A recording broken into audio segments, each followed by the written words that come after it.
What is up, everybody? Welcome back to another episode of Too Pop to Handle. I'm your host, Andrew Nucatola, your pop culture best friend. And as always, I hope you guys are having a fabulous week. We are so back. I am so excited to be back and recording this week. My apologies for the lack of an episode last week. My apologies for the delay this week. You know, life happens, shit goes down, but you know, we push through and we keep on rolling. And that is what we're here to do. Keep on rolling through this pop culture stratosphere that is 2025, because there has been so much happening. Since we last spoke, I have gone to Puerto Rico. I got Cowboy Carter tickets. Kendrick Lamar name dropped Drake at the Super Bowl. Quinta Brunson was a guest judge on Drag Race. The White Lotus is back. Like, there has been so much going on, and we're going to dive into everything. But before we get into, you know, the meat and potatoes of the show, if you will, like I said, my apologies for last week's episode being completely just non-existent. I was on island time. I actually got back on Tuesday, the night that I usually record, and I was like, you know what? I'm going to sit down, I'm going to record, do my thing. And it was just not in the cards. I was like, I need to do laundry, I need to grocery shop. There's all those that baggage almost that comes with coming back from a vacation, you know, where like, yeah, you get back from the vacation, you're recharged, you're ready to go. But there's like those things you need to like get back into your routine. You need to fill your fridge with groceries. You got to eat. Like, there's so many things that come with the aftermath of a vacation that I feel like none of us talk about because we're just on a high from the vacation. So between getting back to work and getting my life back together, I was like, I just need a breather from the pod. But we are back. We are here. I'm not going to go in too deep into the Super Bowl because it does feel like yesterday's news. Even though it was only a few weeks ago, it still feels like it is a thing of the past. But I do just want to give Kendrick his flowers where flowers are due. I thought the performance was wonderful. I thought he did such a good job. I love the choreo. I love the staging. I loved the production. I love the messaging behind it. I've been really into these Apple Music halftime shows. This is only the third one they've done. Rihanna was the first, and last year we had Usher, and of course this year was Kendrick and SZA. But they really have been like knocking it out of the park as far as like visuals and a concept and like telling a full story with the halftime show. I feel like in the past, sometime halftime shows were just kind of like a medley of songs, and I feel like with the past few halftime shows that Apple Music has been doing it have kind of told a story more and been a little bit more like cohesive in a way.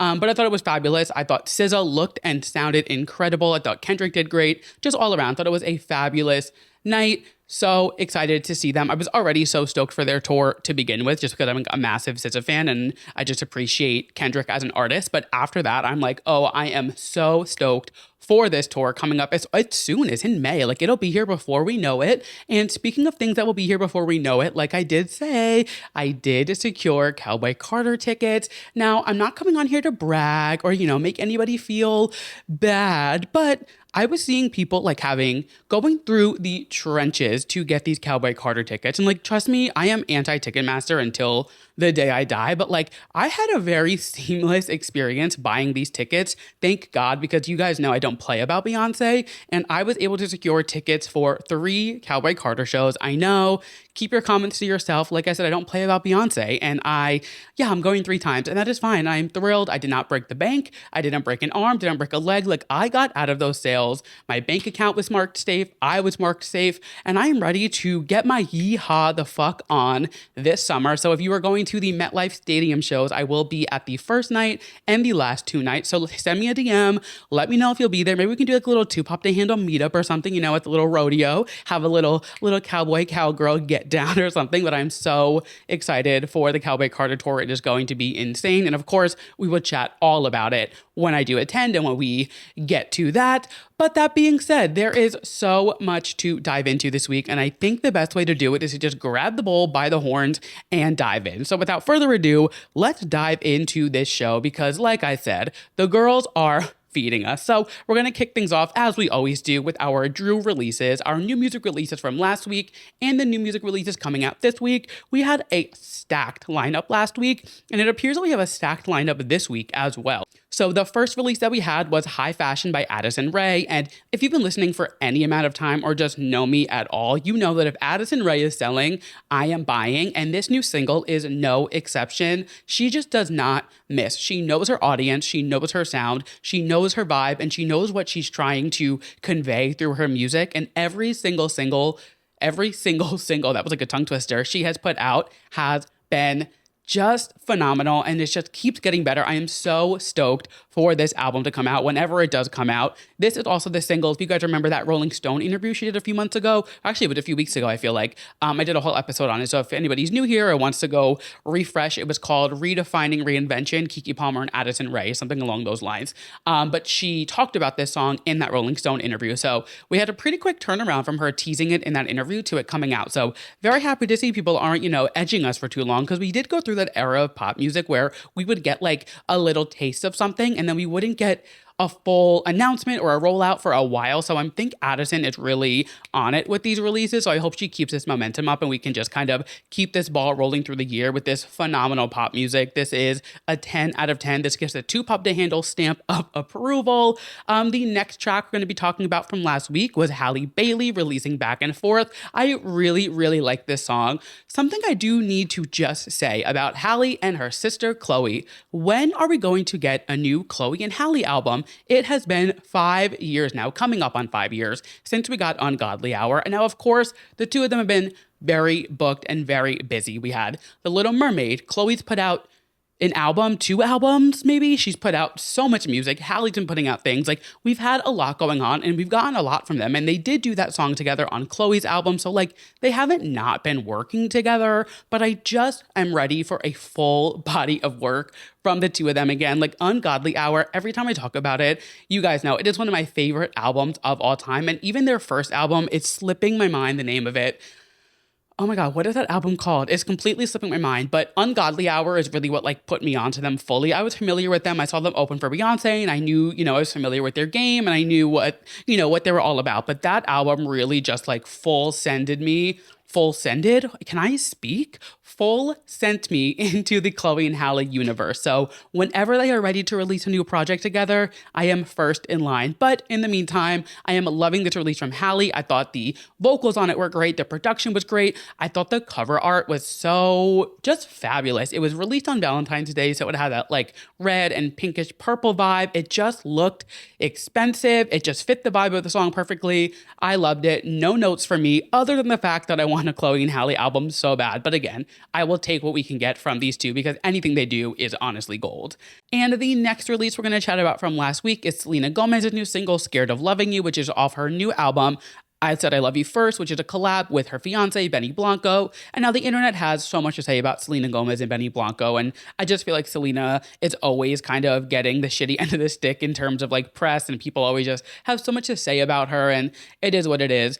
I've never been the biggest Selena Gomez fan as far as music. I think she's a good person. I think she's a good actress. Like, I appreciate what she does with like her cosmetics line. Her music is just never something I'm like dying for. I did love Revival, I will say. Like, I will put some respect on that album because she did do her big one with Revival back in, 2015, 2016. However, this new single, it wasn't great. It wasn't bad. It was there. It was fine. It kind of felt like it could have been, if somebody else was singing it, it could definitely be somewhere like on the Juno soundtrack. It just gave me that like talking on the track, kind of like not slowed down, but I was listening to it and I was like, this could fit into like an old 2010s kind of like indie type film. Like it gave me that vibe. Like I said, it's not great. It's not bad. It's just whatever. However, I will say she's teasing this new song with Gracie Abrams, which typically, honestly, Selena Gomez and Gracie Abrams is not a collab that I would ever wish for personally, just not my cup of tea.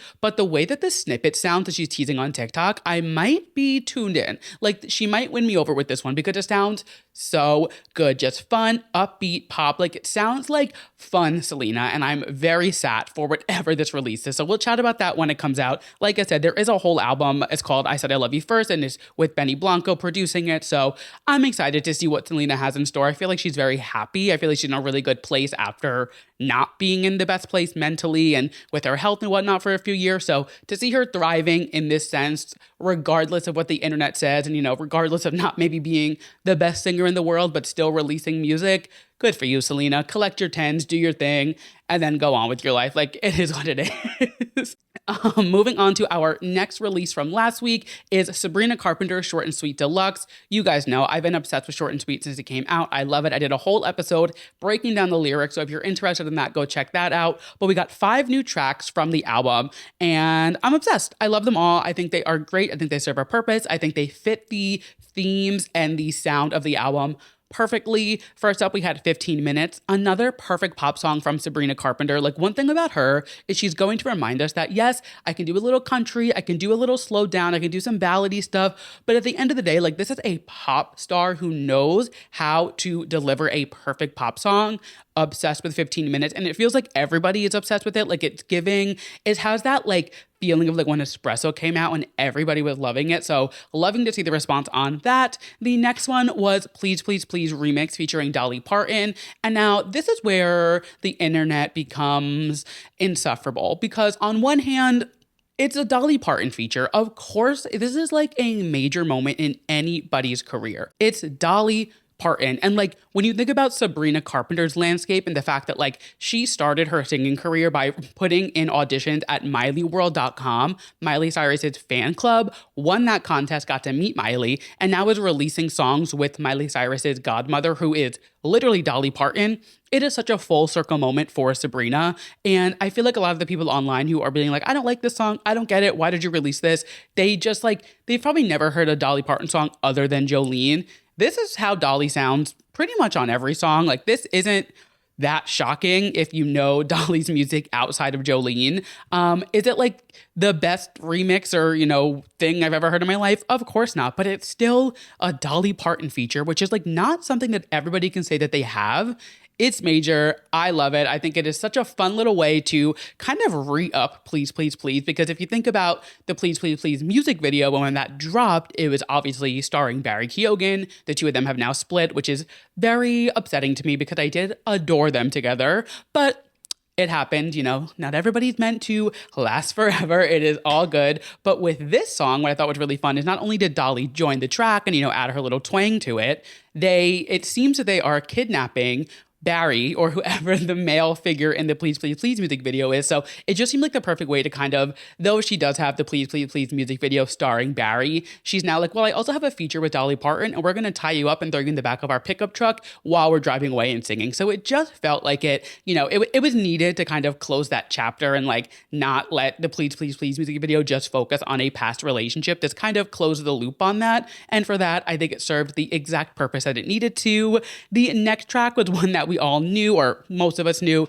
It was Busy Woman. This was one of the songs that she had released on like the digital versions the week of. It was like buy it for $5, pretty much just to help it go number one. And this was my favorite of those digital singles that she released. She actually sang it when I saw her at the Barclays Center. This was our surprise song that night. First time she sang it live. It was so much fun. And I was honestly surprised how many people in the audience knew it. Like, usually when people release these digital singles, not that many people listen or download them. They kind of just like let it happen, and like only music heads or like real big stands will download, buy, and do whatever. But a lot of the people in the crowd knew the song. So for it to now get released finally and like the whole world to be able to have it available, I think this was a really, really smart move.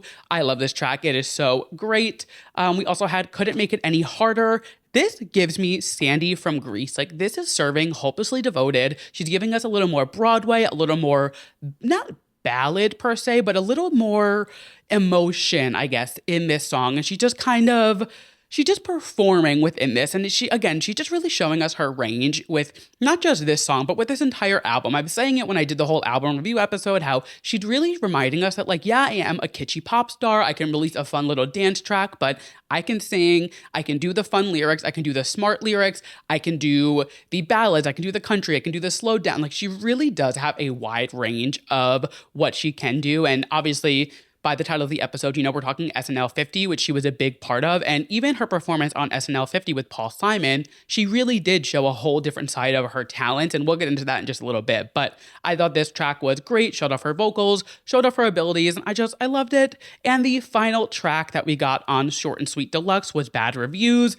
And it just perfectly ties into the theme of the album. Like she clearly does not see red flags. She just kind of goes for the green. It is green lights going down that road. And she doesn't care about the bad reviews of this guy. She doesn't care what her friends are saying. It kind of ties into like, please, please, please don't prove my friends right. They all think you're a terrible guy, but I'm not listening to their bad reviews. I'm just going to be with you anyway. And I thought the line she said, I can't lose another boy that's not even my boyfriend, was so funny. It just kind of, it really ties into the whole, you know, she obviously doesn't want to get played, but she knows like there might be a little bit of danger with this and I'm going to dip my toes into it, but I'm not going to listen to the people who are telling me it's a bad idea because like, what do they know? You know, I'm gonna go for it and hope for the best. Which I mean, we've all been there. You know, your friends are like, I don't know if he's the right guy for you. And we're like, you know, we're gonna try it anyway and just go down this path and hope for the best. And you know, sometimes it works, sometimes it doesn't. And Sabrina clearly, she likes to learn her lessons the hard way. And sometimes it's the best way to do it. It is what it is. But that is Short and Sweet Deluxe. Absolutely just, I love that she's like not moving on to the next era just yet. She's kind of breathing more life into it. And I think it was so smart to release this, not only on Valentine's Day, because it kind of fits her aesthetic perfectly, but she's about to kick off the UK leg of her tour, which my girl Rachel Chinariri is opening for, which I'm so jealous that I am missing that tour. But, I secured Rachel Chinariri tickets for her show here in Webster Hall. So I cannot wait to go see her in New York, but we're not talking about Rachel right now. That being said, I think releasing this on Valentine's Day was such a good idea. I think the stars just like perfectly aligned for her between the Valentine's Day thing happening, the tour kicking off, SNL 50, like everything is just coming up Sabrina. It feels like she really has lucky girl syndrome with like all the stars just aligning for her. So loving that for her. I think we're going to have a really knockout year for Sabrina again this year, despite probably not getting a full album release. I just think she's going to be like on her shit, like pushing the songs, doing her thing, and just like really still riding the high of Short and Sweet because it hasn't even been out for, has it even been 6 months yet? No, it can't be. It came out in August. So like she really has so much more to go with this album. So I'm very excited to see where she goes with the rest of this album. And then the final release from last week that we're going to chat about, I will admit, I did not finish my homework. I feel like I'm going to get in trouble with my teacher. I'm having like PTSD from high school, but it's Alessia Cara. Her new album, Love and Hyperbole, came out. I listened to about half of it and I'm loving what I'm hearing so far. I just didn't get around to finishing it yet. I had a busy weekend. I had a lot going on, so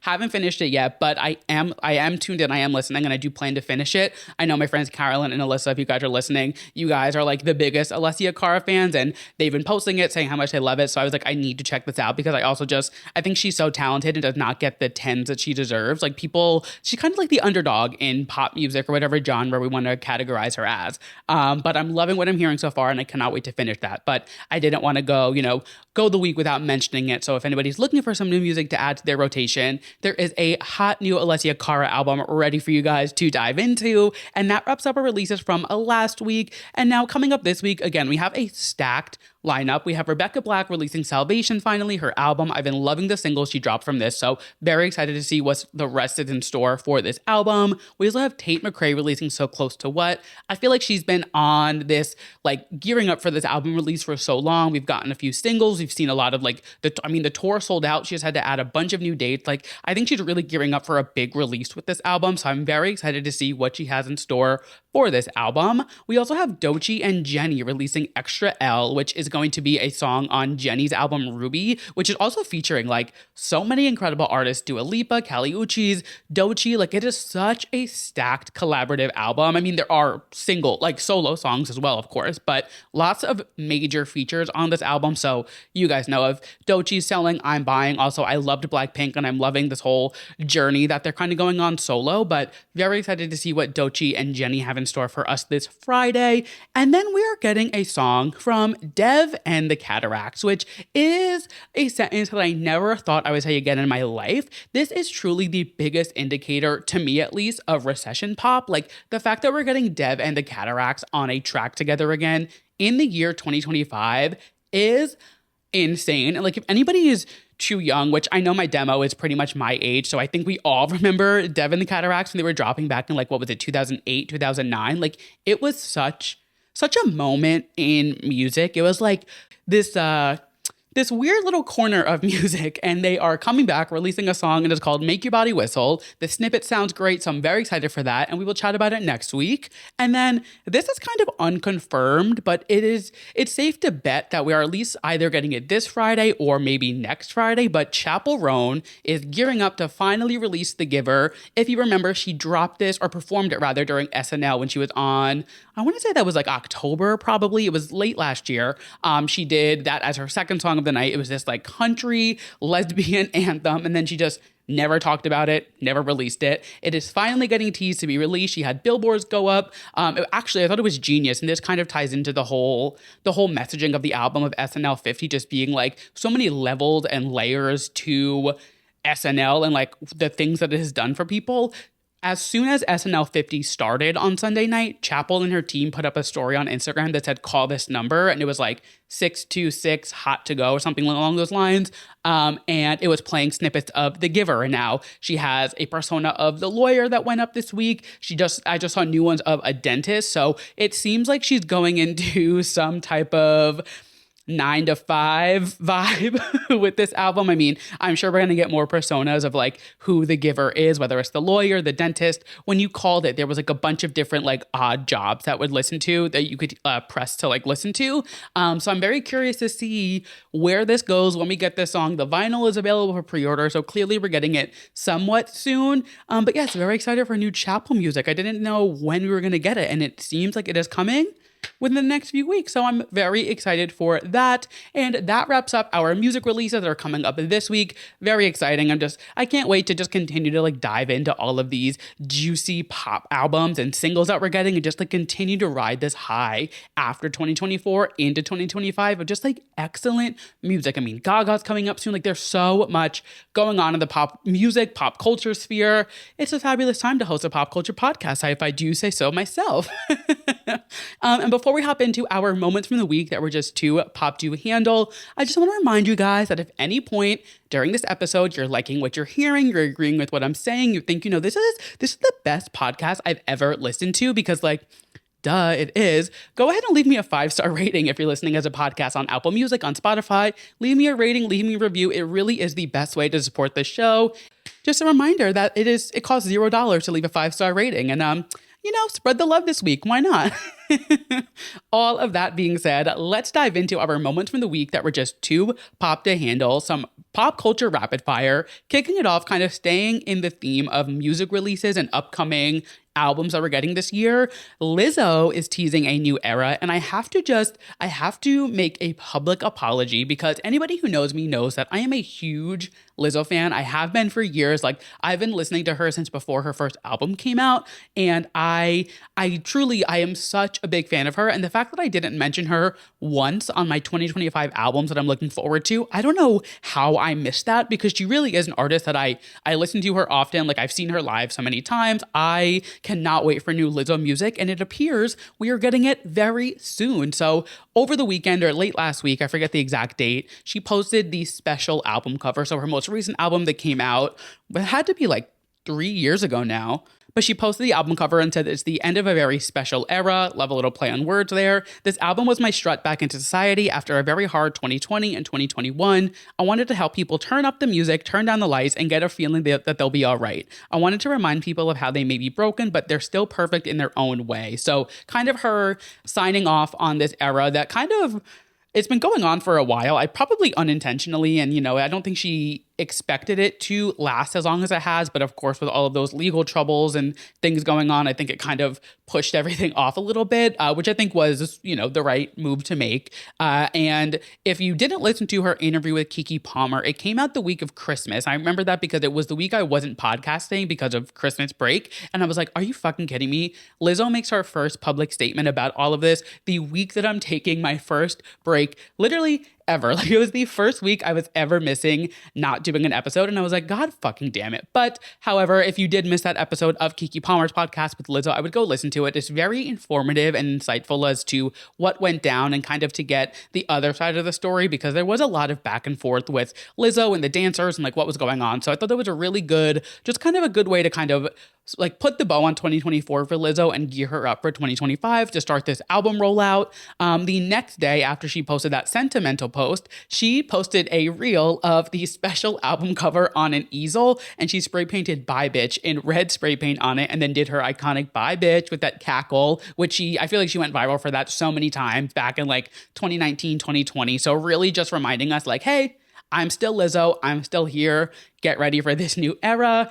And then she went live on Twitch either the night after or 2 nights after. I forget the exact dates. Don't kill me. But she went live on Twitch and shared a video of herself crying. But as she was crying, it turned into laughter. And instead of hearing her crying or laughing, it was a flute playing, which again, just so on brand for Lizzo. And it seems like she just like laughing through the tears. Like she cried, she was sad, and now she's happy, ready to go, which just seems like the whole essence of this new era coming up. And at the end of the video, it flashed, or it went black rather, and said 228. So obviously alluding to getting some announcement, maybe a single or music video on the 28th of February, which is next Friday. And the caption said, "Everything was so much simpler, hashtag LIRL." And I did a little bit of research to try to figure out what LIRL could stand for. All I could see like on Urban Dictionary was laugh in real life, which obviously you see like IRL, you think in real life, and she is laughing in the video. So maybe that's what it stands for. I'm not really sure. We'll figure it out by the 28th, I'm sure. But LIRL is alluding to whatever this era is called, or the album, whatever it is. And while she was on Twitch, she shared that I've been working on music for the past 2 years. I took my time and I did it right. This new era begins today. I truly am coming to gag throws. And you know what? My throat is ready. Come gag me, bitch. I am so ready for a new Lizzo album. I cannot wait for this release. I will definitely do a whole video or episode just talking about that album like I did with Cowboy Carter and, Tortured Poets. I'll do a whole album on that, whole episode on that, excuse me. But I'm very excited for some new Lizzo music. I think it is not, for lack of a better word, it is about damn time. And I am very excited. So I will keep you guys updated on that. We'll chat about the single when it comes out in a few weeks. And I can't wait to see what's in store for Miss Lizzo this year. Moving right along into our next story, Miss Shakira. So if you guys remembered last year, I was talking about this story, and it honestly is a story that really, doing the podcast, I talk about a lot of things, and some things I say it goes into the mic, and then it goes out of my brain. I don't think about the story again, but there are some stories that do stick with me, and this is one of them, and it is Shakira announcing her arena tour and then having to change every single venue she was doing because of how high the demand was, and she had to upgrade to stadiums.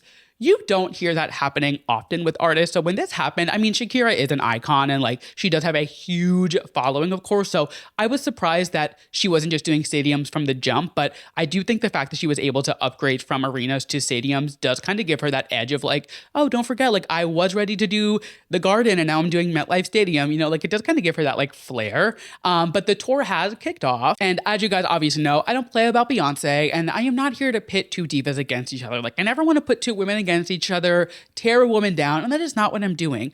But there are some very clear inspirations, I guess you could call it, from Shakira's tour to the Renaissance World Tour. So the tour kicked off last week, and immediately the stage, it's set up and it said Shakira in the font that is exactly identical to Renaissance. And if you went to the Renaissance World Tour, when Beyonce started the Renaissance segment of the show, it flashed Renaissance, literally the exact same font, exact same layout.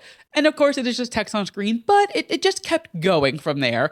She also had a giant blow-up wolf that came out from behind her, which Beyonce famously had Renee, which was the blow-up disco horse that came up behind her. And now, of course, Beyonce isn't the first artist to ever have a blow-up animal behind her. Shakira actually had a blow-up cobra back in the early 2000s at her tour. Miley had the giant blow-up of her dog at the Bangers tour.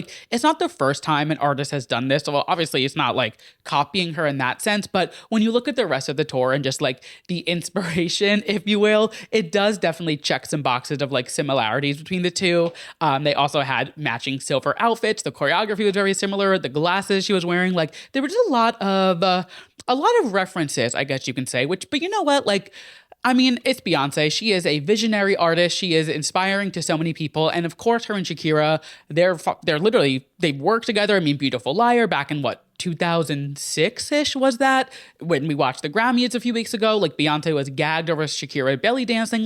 The two of them, obviously, it's not Shakira's doing this maliciously or in a negative way, but it is just funny to see the comparisons between the two and be wait, what the fuck? This is literally the Renaissance World Tour, but she's singing "Hips Don't Lie." And then there's that like viral photo of Shakira and she's at the Renaissance World Tour and she's just like sitting in her seat watching Beyonce so intently. And when somebody asked her about it, she was like, "Oh, I was taking notes." And we're like, "Girl, you were studying. Like you were clearly, your notes were right on par. You got all your notes down. You studied them. You aced the test. If you were taking a test on how to replicate the Renaissance World Tour, baby girl, you got an A+. But you know what? No shade, no hate. Like I said, I'm not here to bash anybody. It was just funny. And I was like, this has been such like a exciting tour for Shakira. And I'm even considering like going. Like I'm not the biggest Shakira stan. I know her hits and that's really it. But I do think she is such an iconic artist. And I did see her VMA Video Vanguard performance when I went to the VMAs in, what was that, 2023? It had to be 2022, maybe. Whenever she did the Video Vanguard performance, I was there, and it was such an incredible performance, and I was blown away by her stage presence and her choreography and the way she moves and everything. So I was still considering going, and maybe I will give me some Renaissance throwback moments. But it was just, I had to talk about it. And of course, we're sending all of our love to Shakira because not only did her tour kick off, she had to already cancel a show because she was hospitalized for abdominal issues, forcing her to cancel her concert in Peru, which so scary, especially when you're on tour and you're like not home. You're touring the country, you're in another country than where you live, and you have to go to the hospital because your abs are hurting you. She released a statement, which was the Cowboy Carter font with the exact Cowboy Carter blue behind it, but we're going to let bygones be bygones. And she said, "I'm sorry to inform you all that last night I had to go to the ER for an abdominal issue and I'm currently hospitalized. I am very sad to not be able to take the stage today. I've been looking forward to reuniting with my incredible fans here in Peru." Though clearly, she had to take the breather and it seems like she's fine. The tour is back on. She had 2 nights in Peru and the first night got canceled, but she went on for the second night and her team is working to reschedule that first night. So she is good. She is out of the hospital, but very scary to I think she was like 2 or 3 shows in and she had to cancel one because of this pain. So hoping, this is smooth sailing ahead for the rest of the tour. And maybe Beyonce will go to the tour and take some notes for Act 3. Who knows? While we're on the topic of Beyonce, this is a story that's kind of been developing over time. We talked about it when it dropped back in December. When it dropped, as if this is a fucking album. When it broke back in December, and it is Jay-Z's lawsuit. So if you haven't been listening for, a while, you don't know what I'm talking about. Quick trigger warning, sexual assault, we're going to chat about for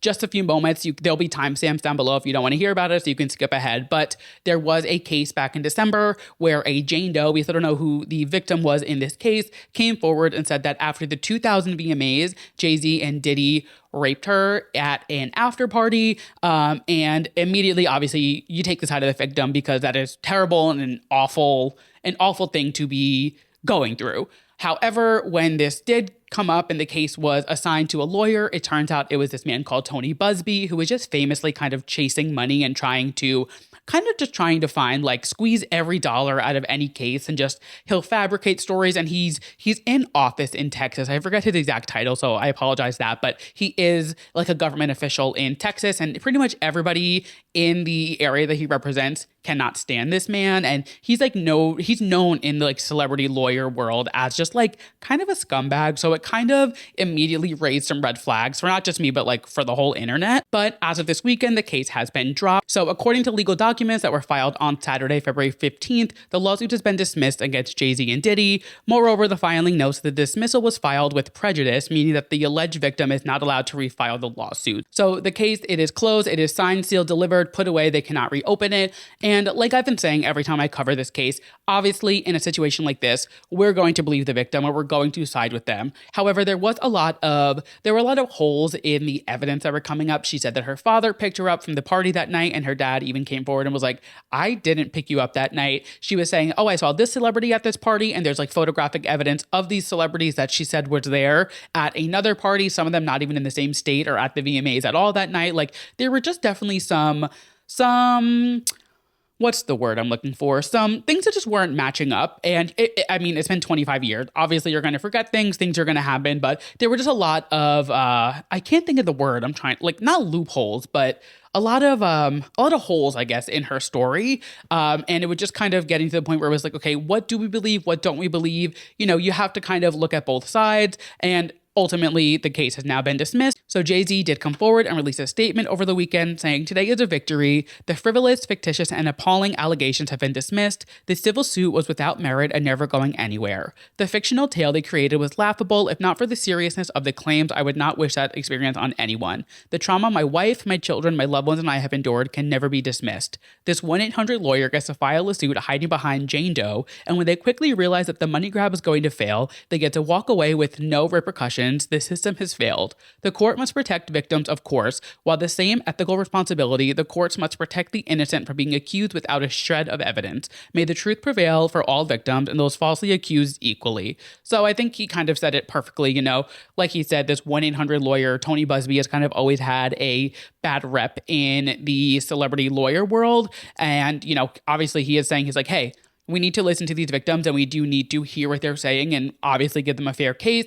But at the same time, people do we do see it happen where people come forward and try to, make a story more than what it is and kind of add a little bit of they'll fabricate a story to kind of, go for a check sometimes. And it is sticky because, of course, we always want to believe the victim and we never want to say, oh, they're lying, we're not believing them.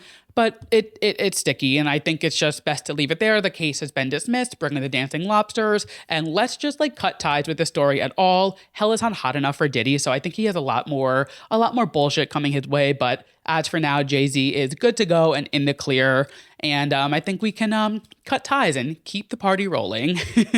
The next story we have is the BAFTAs, which is kind of the equivalent of the British Oscars, if you will, the British Academy of Film and Television Art. So we had the awards over the weekend, and it was kind of a surprising group of winners. It wasn't what we've been seeing, but like I've been saying for a while, especially with the Grammys and the Golden Globe or the SAG, we've been seeing not necessarily a sweep, and we've been seeing every award show is kind of leaning one way or another with who they're picking. So I'm just going to go through some of the categories and then we'll chat about my thoughts after. The best film of the night, obviously the big one that you want to win, went to Conclave.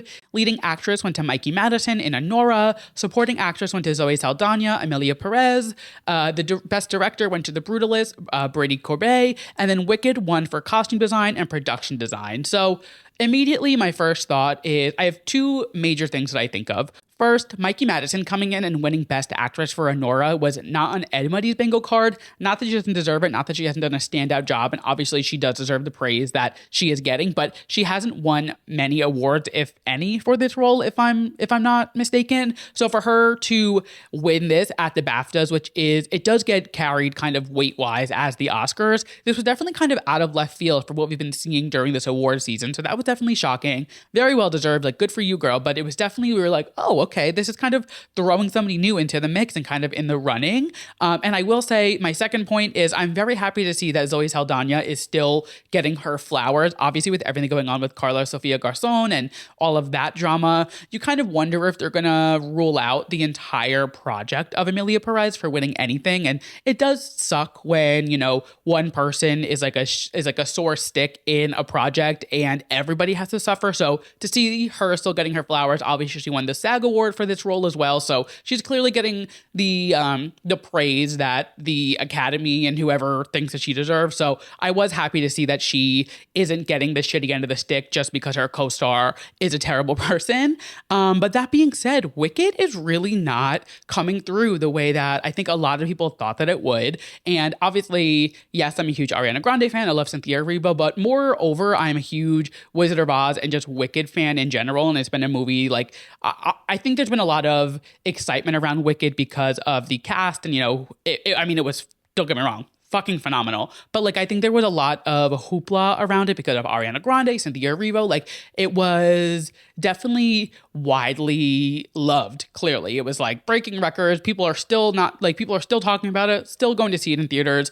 But it is surprising to now see when the Academy and the people in these actors guilds and things like that are voting. Wicked hasn't really come up on many awards. Like I said, they won production design and costume design at the BAFTAs. So it kind of leaves us wondering how the Oscars are going to go. If anybody is going to take anything home. I don't see them going home empty-handed per se. Like, I think they will win something, maybe costume design, like something like this. Like, I don't see Wicked going home without a single Oscar for part one, but it's definitely starting to raise the question of like Ariana and Cynthia are even in the running for Best Actress or Supporting Actress. Of course, we do have Wicked Part 2 later this year, which does put the two of them back in the running for actress and supporting actress next year. So maybe they're going to give it to them for next year, but it really does kind of raise this question of like, are they going to come through with like a random win? And when you think of like Jamie Lee Curtis, she won her Oscar after I believe she had only won a SAG award that year. Everything else, she didn't win a single award. And then at the Oscars, it was kind of this shock that she ended up getting the Oscar despite not really winning anything else. So we could see that happen with Ariana and with Cynthia, and it would be, this like, the underdogs, I guess, of the award seasons take the win, but who knows? And it kind of just goes to show us like they have done, Wicked had 5 premieres, every press junket, every interview, every outlet, every magazine cover, every that. Like Wicked was everywhere. You couldn't walk into a grocery store or a Target or anywhere without having at least 100 green and pink products just like shoved down your throat, which is well deserved. Like the movie is fantastic. And as a lifelong Wicked and Wizard of Oz fan, like I feel like it did the show more than justice. But like I said, it just kind of goes to show like though the general public is eating this movie up, definitely more than I would say most of the other movies in these runnings. I think like The Substance is probably the other movie that's most widely received between, all of these movies. And I could be wrong, correct me if I'm wrong, but that's just kind of the vibe that I'm getting. It does kind of raise the question of like, is Wicked, what are they going to get at the Oscars? Is it going to be waiting for part 2? Like, what are we going to see? I don't know. Very curious to see. The Oscars are coming up. I believe it is March 2nd. So that is next Oh my God, next week is March. Holy shit. That is crazy. I feel like January took forever to go by, and now February is gone in a blink. But that being said, the Oscars are coming up. Also, just on the topic of Wicked, these aren't like stories we're going to talk about, but Cynthia Erivo did get announced that she will be playing Jesus Christ in Jesus Christ Superstar at the Hollywood Bowl, which is very exciting.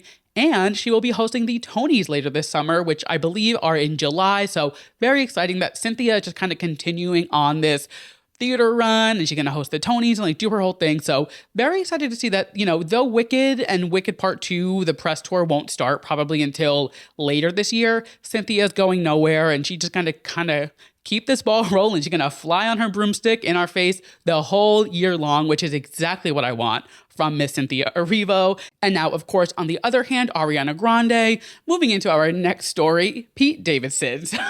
2 names I honestly did not expect to be talking about in the same sentence in 2025. But alas, expect the unexpected. Here we are. So if you haven't seen, which I'm shocked if anybody listening to this did not see, Pete Davidson has a new look. And for the first time, I finally get it. I see what everybody sees with Pete Davidson. Back when he was with Ariana, covered in the tattoos, and he would look a little malnourished, wasn't for me. I could understand the appeal. Like, I was like, okay, I don't not get it, but I was just like, not for me. Like, that's, you guys, there's plenty of him to go around. You guys have him. I'm going to sit this one out. But after seeing these Reformation photos, he put a little meat on his bones. His tattoos are like, he looks good. And I'm like, oh, I get it. Like, finally, I'm in on the internet boyfriend joke of Pete Davidson.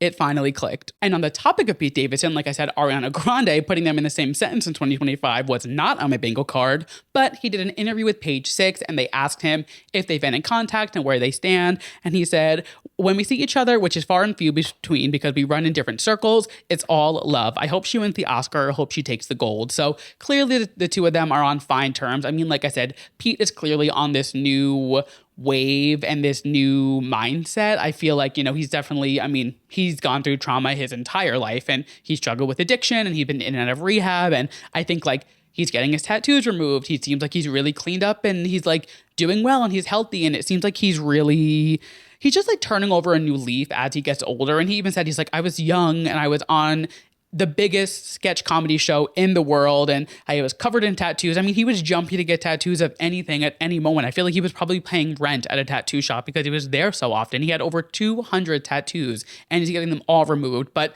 I do think this is all kind of him like saying goodbye to the demons in his past. I mean, obviously his dad passed away. Like, he was struggling, like I said, with addiction. Like, he's gone through a lot. And I do think we are coming into this new era of Pete Davidson, for lack of a better word, where is in a better headspace and seems healthy and seems good. And even making the statement about Ariana Grande, like if you think back to Thank You Next, after they had broken up with everything that went on with Mac Miller passing away and calling off their engagement, when Ariana did press about Thank You Next, she said that she spoke to everybody who was mentioned in that song except for Pete, because Pete didn't answer. So she reached out to Big Sean. Obviously, she couldn't reach out to Mac Miller, but she reached out to everybody and was like, hey, I'm going to write this lyric about you.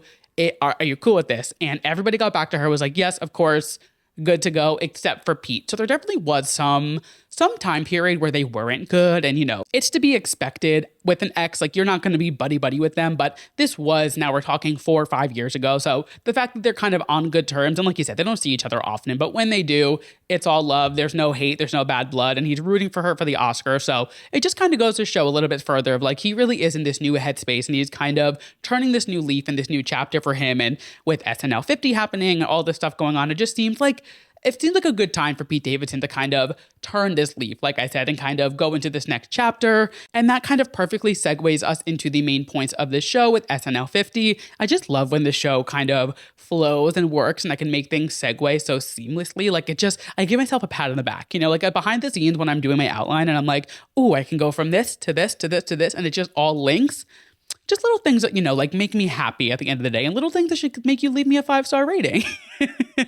But as I said, we are chatting SNL 50 because my God, what a celebration did they have this weekend here in New York, as they deserve to. I mean, 50 years of this show is so monumental. And we're going to get into the concert, the special, everything, but when you really look at SNL and you think about the impact that it has had on pop culture for the last 50 years, it really is something we've never seen before with television shows. And just like the way that it has continued, it goes through its phases where, it's not so great and it has not so many viral moments, but at the end of the day, like, it's still SNL. It has still launched so many major comedic careers into a space that probably never would have happened had they not been on SNL. And just looking at all of the cast members who were there, all the past hosts, all the past musical guests, like it really was such an all-around perfect way to celebrate the legacy that is SNL. And it was just so fabulously done. So let's hop into it because the party started on Friday and went all the way through Sunday. So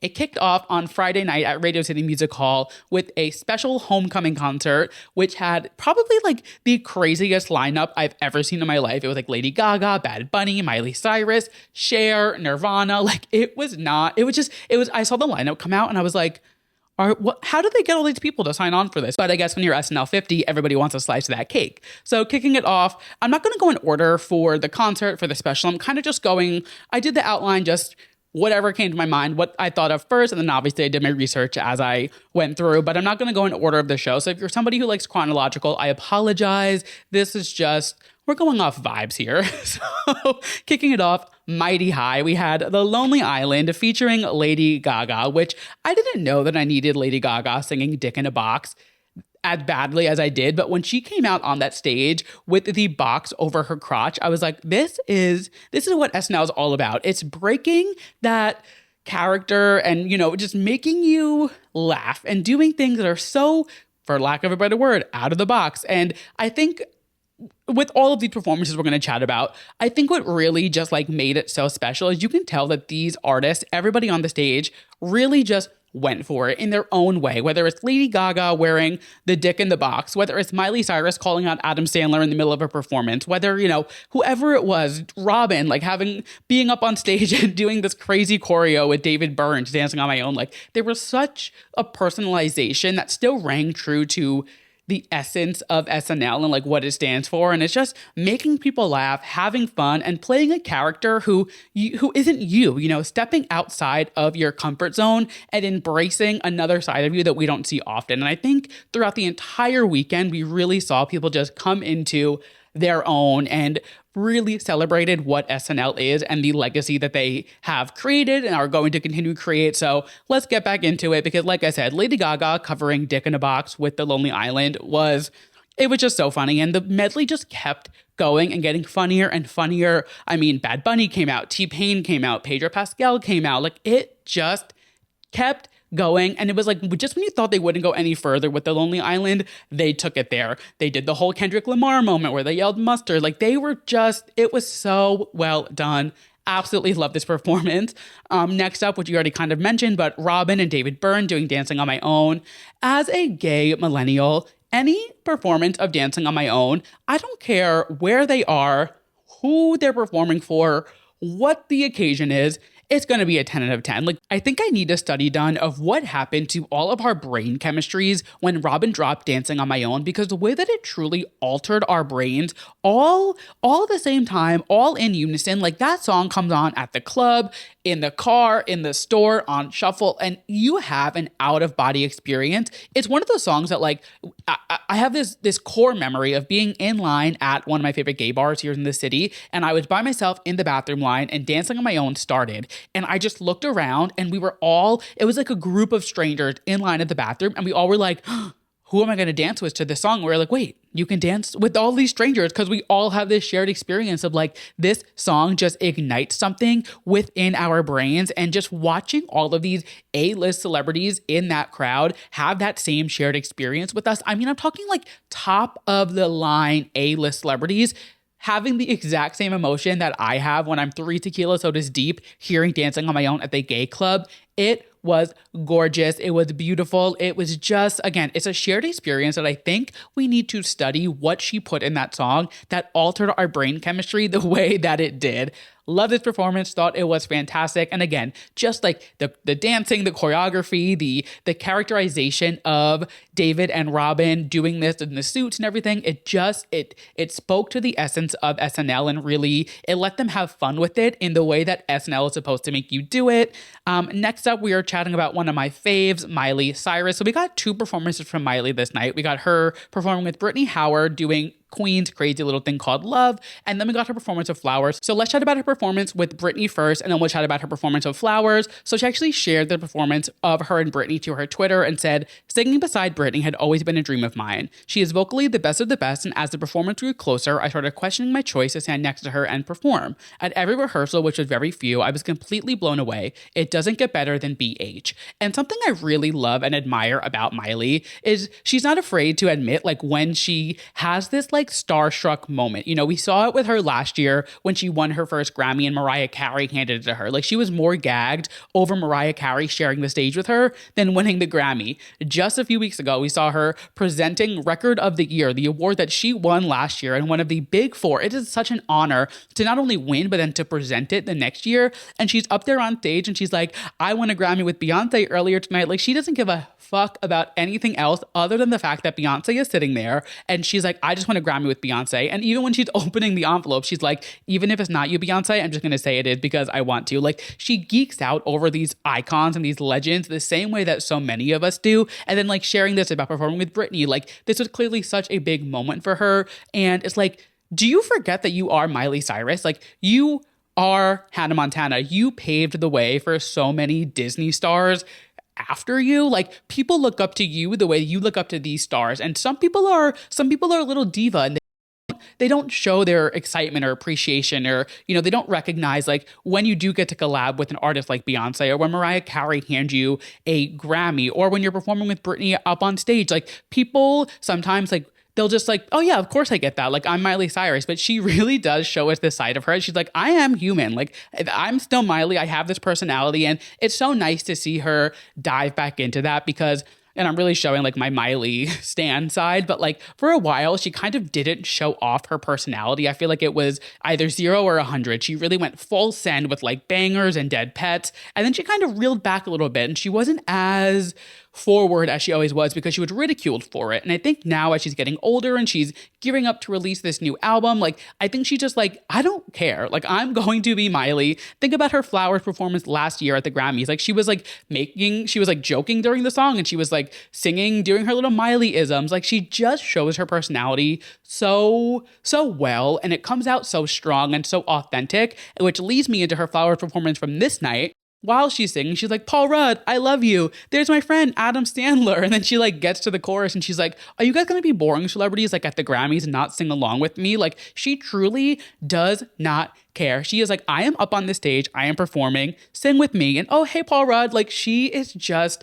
so authentic and true to herself. And it makes me so proud to be a fan of her because like I said, for so long, she kind of teetered with not really showing off her personality. So to see that she is back and being so loud and proud of who she is, I love to see it. And I thought both of her performances from this event and then the performance she did on Sunday night, which we'll get into, were just perfection. We also saw some of the SNL cast members come out and revive some of their past roles at the concert, which I thought it was the perfect way to showcase SNL's history because though they did have 3 hours for the concert and for the live event, 50 years cramming into that amount of time is not easy. So I thought the way that they sprinkled some in the concert, then sprinkled some at the live event, like they did such a good job at volleying between performance and like sketch comedy. So we saw Maya Rudolph and Fred Armisen come out reprising their role as Prince and Beyonce, let alone coming out and reprising these iconic roles. They were introducing Cher, which can we just talk about? Cher is 78 years old and she is up on that stage looking, singing, and moving as if no time has passed. Dare I say, if she could turn back time. Like, she was up on that stage and she was like, yeah, I'm fucking Cher. I'm going to kill it. I'm going to look great. And that's it. Like, I'm here to slay. And then I'm off the stage. She killed that performance. And I just like, even at the event when she had that like silver updo, I was just like, Cher, whatever Cher is doing to stay so cunty, for lack of a better word, I need to sign up for it because she looks phenomenal. She sounds phenomenal. Ugh, God, she is just, I mean, it's Cher. Duh, of course we're going to gag about it. But like, I was watching her and I was like, this is a 78-year-old woman. She is moving better than some 30-year-olds. It was unbelievable. We also saw Will Ferrell and Anna Gassier come out as the Culps, which another iconic sketch from SNL history. Just so fun the way that they sprinkled in as much SNL history as they could into this concert and really just let everybody shine. But I think the biggest like pop culture punch of the night had to be Miss Lauryn Hill performing with Wyclef. And if you don't know the lore behind the two of them and the Fugees and they had their falling out or whatever, like there's so much history with the two of them and let alone their history. And they've like toured together since, they've made up and they've been fine. Like their feud has kind of fizzled out over the years. Again, this was in the 90s, but like Miss Lauryn Hill does not step out for many things. Like it is far and few events where she shows up and does a performance. So the fact that she was on that stage performing, like this just goes to show the caliber of how important SNL is to the culture. The fact that they got Miss Lauryn Hill to perform on that stage, it was unbelievable. And not only did they have Miss Lauryn Hill performing, Adele posted on Instagram about it, which as soon as Adele opens the Instagram app to post anything, you know you did something right because she does not get on Instagram often. Like we know Adele is only on Instagram here and there. And especially now that her residency is over, like that girl, I'm surprised her phone isn't thrown into the ocean. Like I'm surprised she even has access to Instagram. But when I saw that she added to her story and it was her fangirling over Miss Lauryn Hill, I was like, they did it. They did it. This is exactly the type of waves that SNL 50 should be making. And of course, this is the waves that they're making. Like Adele breaking her Instagram silence to post about it. I was like, they're checking all the boxes. They are doing the damn thing. So moving on through the weekend because it just kept getting better. Moving into Sunday for the actual SNL 50 event, it was just star-studded. Like the concert had every A-lister you can imagine in the crowd. But looking at the red carpet and every time they would like pan to the audience during the live show, I was like, this is like the best of the best. Every famous person in the world was in that room. And I feel like they must have broken some type of like Guinness World Record for the amount of celebrities and talent in one room. Because usually when you watch SNL and they pan to the audience in the studio, it's regular Joe Schmoes. You know, it's me and you, it's fans in the audience, which is great. And you get to see their enthusiasm because going to SNL is such a bucket list thing for people to do. I mean, I haven't been and I would love to go. It's like on my New York bucket list to go to a taping of SNL. And they pan to the audience usually and it's fans of the show and they are so happy to be there. But when they're panning to the audience and you are seeing these SNL legends and these comedic geniuses in the crowd, and they have just as much enthusiasm and joy on their face as a fan does. It really, again, just like having Adele post about Lauryn Hill, like it just cements the fact that like this show has touched so many people and has made such big strides in pop culture that it just like it was such a great celebration. So we're going to get into the show in just a second, but just two quick moments from the red carpet that will kind of lead us into talking about the show. I've got to give Emma Stone her flowers because showing up to SNL 50 with the popcorn buckets as your pocket, it was like the perfect way to give a little glamour with the look, but also like give a little camp and fun. And it just tied perfectly into this theme that I'm saying where like everybody was really leaning into this characterization of themselves for SNL 50. They weren't afraid to have a little fun. They weren't afraid to let loose. And, you know, we see these red carpets and they're usually so stuffy and they're so uptight and everybody looks so perfect and every hair is in place and everybody looked great at this event. Don't get me wrong. Like everybody did look fabulous, but it was so nice to like have these comedic reliefs on the red carpet. We had like Martin Short and Maya Rudolph kissing. Oh my God. Martin Short and Meryl Streep showing up together. We'll talk about Meryl's appearance in just a moment. Like there were just so many fun, lighthearted moments on this carpet. And I mean, Emma Stone walking up with her snack, she was like, I am here to laugh. I am here to be entertained. I brought my own snack, so I am ready for the night. It was just so great. And then she had a little bit with Molly Shannon later in the show. Like she really, I love Emma Stone. I have such a soft spot for her in my heart. She's been one of my favorite actresses forever. So I thought she just like knocked this out of the park. And then on the other hand, we had a very shocking red carpet moment when Ryan Reynolds and Blake Lively showed up. So I've been talking, I mean, everybody's been talking about the Justin Baldoni and Blake Lively case for months. And I did say, I'm done talking about it because the case is not going to court until March 2026. So we have another year and change of hearing about this case. However, Blake and Ryan showing up to SNL 50 was kind of crazy because they didn't go to the Super Bowl. They haven't been making any statements. They haven't been going to any events. Like they've been very under the radar with this case going on, which is understandable. So the fact that they showed up to SNL 50, and of course they've hosted SNL, you know, they've done it before. And I mean, they're A-listers in the city, especially in New York. Like they're very high up A-lister. So I'm not surprised that they were invited and they were there. But just given the circumstances of what's going on in the world and the fact that Blake didn't go to the Super Bowl with Taylor when she was there last year and she was at like every game, it was very shocking. And then, of course, this kind of leads us into the show, as I said, kind of segueing into it. We had this Q&A moment with Amy Poehler and Tina Fey, and they go to Ryan Reynolds, and they're like, oh, hey, Ryan, how are you? And he stands up, and he's like, I'm good. Why? Have you heard anything? And everybody is like, oh, he made this comment. Blake had no idea because Blake looked shocked. And I just have to say, if you truly think Ryan Reynolds made that joke alluding to the court case that is actively going on with Blake and Justin Baldoni that he is also involved with, if you think he made that joke without running it by Blake first, you need to touch some grass. You need to have a reality check because there is no world in which Ryan Reynolds made that joke that was clearly scripted with Tina and Amy. There is no world in which he made that joke and didn't run it by Blake first because Blake has not made a single statement about this case. She did today. I'm not going to get into it, but she really hasn't said much about this case. And the fact that that was the first kind of like breaking the silence and people think that it was blindsiding to Blake, let's be serious for 1 second. There is no world in which Blake Lively did not know Ryan was going to stand up in that moment and make that comment. And honestly, it just kind of gives her chops to her acting.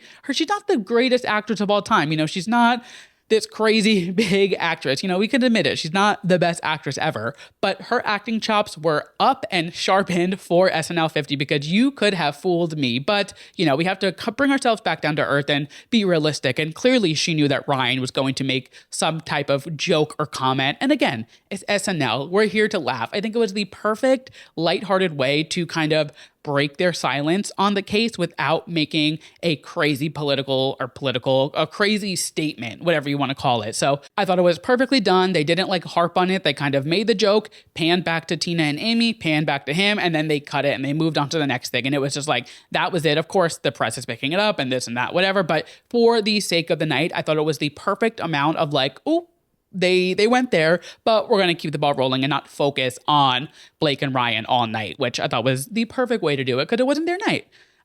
Moving on through the show, another person who kind of made some major headlines after was Aubrey Plaza. So she, if you don't know, her husband did pass away. I want to say it was 2 months ago now. He did take his own life, which so devastating. And she hasn't been in the public eye. Obviously, she's going through massive devastation right now. But thinking about SNL 50 and like all the people who go through the NBC universe and 30 Rock and all of that, like Aubrey Plaza does have a big part in that, especially thinking of her role on 30 Rock, like on the TV show. So her not being part of SNL 50 definitely wasn't correct. But I think given the circumstances, the magnitude in which she was participating in the show was the perfect amount. She was up there. She announced Miley and Brittany Howard for their second performance of the weekend. And just to like add the extra little cherry on top and really pay homage to her husband, wearing that tie-dye shirt that I'm assuming he made, she gave that interview. I want to say it was it Ellen? I forget who she was doing the interview with, but she gave that interview after COVID. She was promoting her book, and she said that during COVID, her husband picked up tie-dyeing and would tie-dye like 50 shirts a day. So he just like had this like, I mean, we all were picking up tie-dyeing, but he was clearly like sipping the tie-dye Kool-Aid, and I'm assuming this is one of the shirts that he made. If not, just wearing a tie-dye shirt was such like a nice little ode and homage to him. You could tell she was very sad in this moment. But again, I don't think there could have been SNL 50 without Aubrey Plaza being involved somehow. And I think her just announcing Miley and Brittany Howard's performance was the perfect way to do it. It was just enough screen time. It showed that she was there, showed that she's okay. It reminded us that like, hey, don't forget about me, like I'm Aubrey Plaza, but she didn't have to do a sketch and like fake something on stage and like go over the top with the comedy. So I thought it was perfectly done, tastefully done. And moving into the performances she announced, Miley Cyrus and Brittany Howard performing for a second time this weekend. So clearly Miley was geeking out not once, but also twice this weekend. They did a performance of Nothing Compares to You, which is a tribute to Sinead O'Connor, which if you don't know, one of probably the most controversial performance in SNL history is Sinead O'Connor ripping up a photo of the Pope as she's singing Bob Marley's song War back in the 90s. I think it was like 1993, maybe 1992, somewhere in the 90s. She gave this performance and ripped up a photo of the Pope at the end of the song, which was obviously in the 90s, like the craziest thing that you could do. It made headlines, and it actually got her banned from SNL for life. Lorne Michaels went on record and was like, I don't think it was, she was making a statement. She was protesting sexual assault against children, which is like obviously something everybody is protesting. Like hopefully everybody is on that right side of history. But a lot of cast members at the time did a lot of press talking about how they didn't agree with it and how they thought it was so distasteful. And the next week, I forget who the host was, but the host like taped the photo of the Pope back together and made a comment about it. So clearly, people were taking their sides here and there. And people kind of said that it kind of was this end of her career to a point. Like they said it kind of like buried her under because she kind of just had to go under the radar. But if you listen to interviews or you've read anything about this performance, she says herself that she kind of credits that performance to bringing her back down to earth and being like, hey, I didn't want to be a pop star anyway. Like this isn't what I really wanted to do. My music is supposed to be protesting things and it's supposed to be, kind of shaking the table. And that performance is exactly what she wanted her music to do. So though it kind of did enter a career in the US, she did obviously go on to be very successful in Ireland, where she is from, and overseas. And then when you think of like Miley performing this, if you think back to 2013, again, I'm showing my Miley Stan card very hard this episode, but if you remember when Wrecking Ball, it was either Wrecking Ball or We Can't Stop, but I'm going to go with Wrecking Ball because that was a little more controversial. When Wrecking Ball came out, Sinead O'Connor wrote that open letter to Miley on like her blog, or she published it somewhere. I don't remember where it was, but she pretty much was saying, I don't remember the exact verbiage, but she was talking about how she was like, hey, love what you're doing, but the music industry is pimping you out and they are going to use you for headlines, use you for this shock factor and like continue to like push you out, but they're also going to turn their back on you the same way they did for me. So like, just be careful. So Miley performing this tribute to her and like knowing the lore with SNL and the whole Miley of it all, and Miley geeking out over Brittany Howard, like there were so many layers to it. And that's something that we're really learning with this whole SNL 50 extravaganza, if you want to call it. There's just so many layers to everything that was done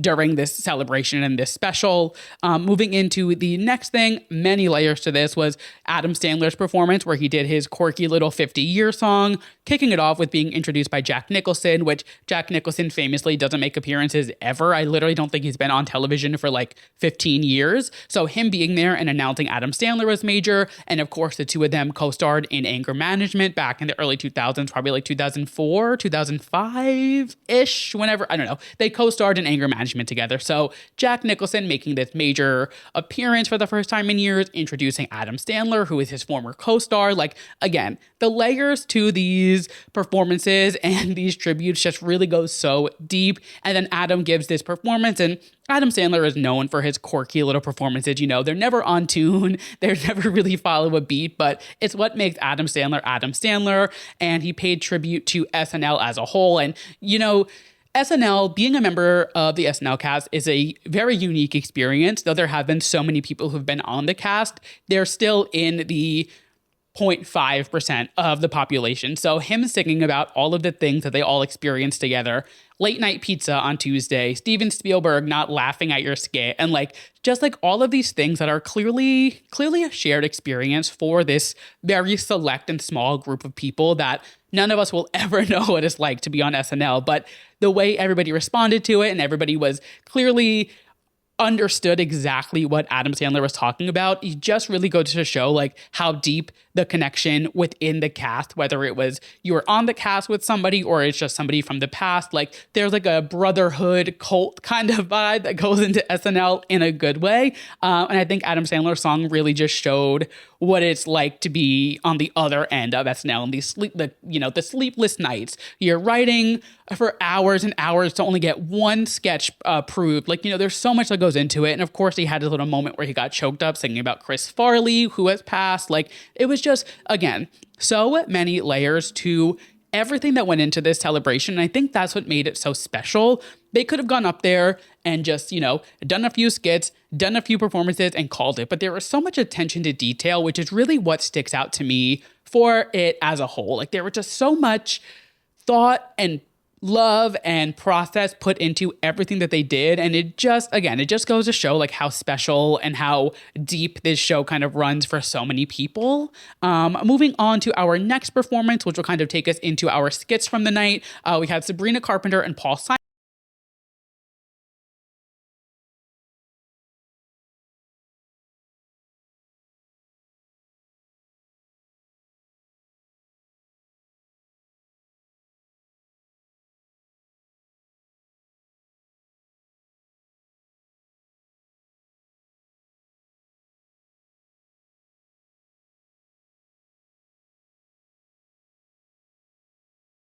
And then perform a song that is not really what she's known to do. She's not known for these slowed down acoustic songs. Her fans know that she can, but the public know her for Espresso. They know her for these upbeat, fun tracks. So for her to go up there and perform with Paul Simon and not be afraid to crack a joke about I wasn't even born yet, neither were my parents, and not be afraid to like show that personality when, though she's been performing for so many years, she is fairly new in the public eye. Again, it just goes to show everybody really dived into that characterization of themselves and just had fun. So I thought that performance was great. And again, paying homage to the performance that Paul did back in 1976. Again, the layers, it is like a 50-layer dip this entire weekend. There was so much that went into it. I just loved it. And then again, carrying Sabrina into these sketches from the night, we had Domingo, which there's been so many iconic SNL performances over the years that we are going to talk about in just a moment. But seeing the fact that like Domingo has now had 3 iterations of this sketch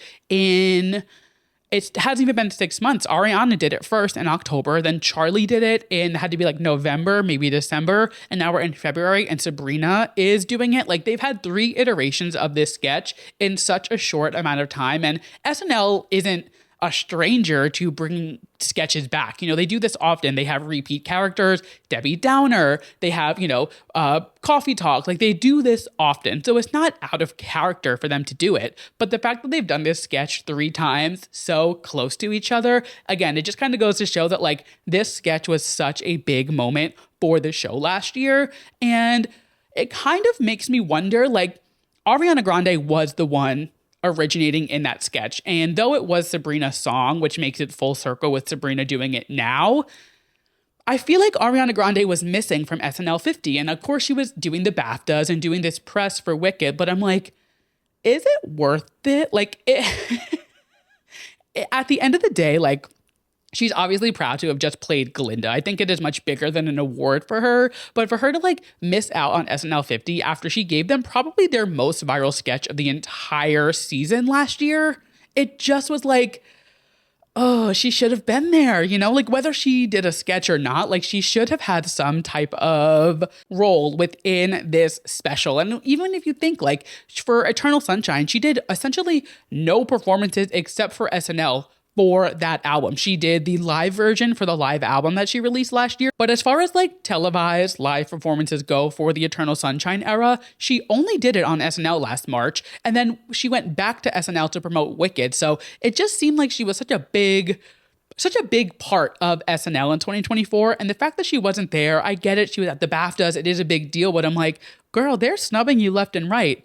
I would be a little mad if I don't end up getting the Oscar and I'm doing all this work and I could have been at SNL 50, which, you know, obviously an Oscar and a BAFTA is nice to have, but like this is like a once in a lifetime chance. You're going to have another chance at an Oscar. You're going to be in more movies after this. We know you're kind of ditching the pop star thing. You're going to be in more movies. An Oscar will come your way eventually. I just was like, I would have loved to see her in this in some capacity, but we're not dwelling on it. This is a celebration. We are very happy with SNL 50. All of that being said, I thought Sabrina being on this special and being part of a Domingo sketch finally so full circle. I thought the fact that they did Defying Gravity paid homage to Ariana, who originated the role, but as she originated the role with a Sabrina song. So there were just so many layers to it. They really did a great job. And I mean, Molly Shannon and Martin Short playing Kelsey's parents was phenomenal. I feel like this is like a deep Andrew lore thing, but I grew up in an SNL house and like my aunt and my mom adored Molly Shannon. I grew up watching Superstar very regularly. Like that was a movie that was constantly on in our house. So to see Molly Shannon back on SNL just like warmed my heart, and to see Martin Short on SNL, obviously I adore Martin Short, but it was just perfect. It checked all the boxes. And then, of course, they just took it to that second level by having Pedro Pascal, Bad Bunny, and Marcelo come together. They did that Protective Mom sketch back in like 2023, 2022. So they were like playing into the Domingo of it and the three brothers, but also kind of paying homage to that sketch that they did a few years ago. Again, the layers in which they thought about all of the choices they made for this special are truly unbelievable. And I thought the sketch was perfect. And it really just, I do think this is probably the last Domingo sketch we're going to get. I don't know how many more vow renewals or babies or friends can get out of jail before they can really just like shoot a dead horse. But I do think this was like the perfect way to celebrate it, SNL 50, put a bow on it and keep it moving. But this was perfect. I absolutely loved it. Also, speaking of Martin Short in the last sketch, Meryl Streep making her SNL debut at SNL 50 after never hosting, never making an appearance, never stepping foot on the stage at Studio 8H. That is the most Meryl Streep way to make your SNL debut, and I'm obsessed with it. I love Meryl Streep. You guys know Devil Wears Prada, one of my favorite movies of all time.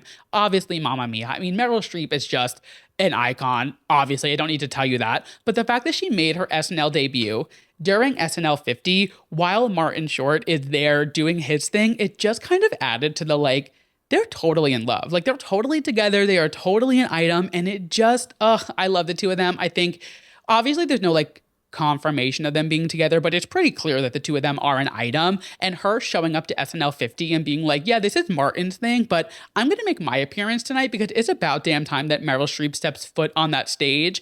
I loved it. It was perfect. I mean, Kate McKinnon being in the sketch with her, Pedro Pascal, it really was just a dream come true in that sketch in and of itself. Moving on. Now, this one is very personal to me, and this is one of probably my all-time favorite sketch in SNL history is Debbie Downer. And now I know what you're thinking. You only like it because Lindsay Lohan was in it when they were in Disney World and da-da-da-da. And you're not wrong. I definitely do favor this sketch because of Lindsay Lohan, but zooming out of it, Debbie Downer and that sketch, I mean, the way that like they were wiping their tears with the Mickey waffles, Rachel Dratch like looking deadpan into the camera every single time and like everybody around her is pissing themselves laughing. It is truly one of the funniest things I have ever seen in my life. And not just that one. Every time there's a Debbie Downer sketch, it's hilarious. So I was so thrilled to see that they brought Debbie Downer back for SNL 50. It just felt right. And not only did they bring Debbie Downer back, they had Drew Barrymore, Iowa Debris, Jimmy Fallon. Like, they really pulled out the big guns for this sketch. I loved the way that Drew Barrymore got really close to Robert De Niro and was like on top of him, kind of making a joke and playing into the fact that she's always sitting in the lap of whoever she's interviewing on her show. Also, fun fact, Drew Barrymore has hosted SNL 6 times, and she is the youngest person to ever host it. She was 7 years old the first time she ever hosted SNL. So she clearly has some ties. Again, these layers. She is tied back to SNL so deep. She always talks about how much she loves it, and she has so many friends who've been in the cast, and that was just another little special thing. Just phenomenal. I absolutely loved it. I love the way that Debbie was like, oh, it's official, I can't have children. But Jimmy, I think I've told you that before. Like, there were just so many fun little nods and so many little nuggets within each line on this special. It was so fabulous. Next up, another duo that I just will never get tired of, the Bronx Beat, Maya Rudolph and Amy Poehler. Anytime it gets a little bit chilly in New York, like anytime it's fall, I'm like, well, it's sweater weather.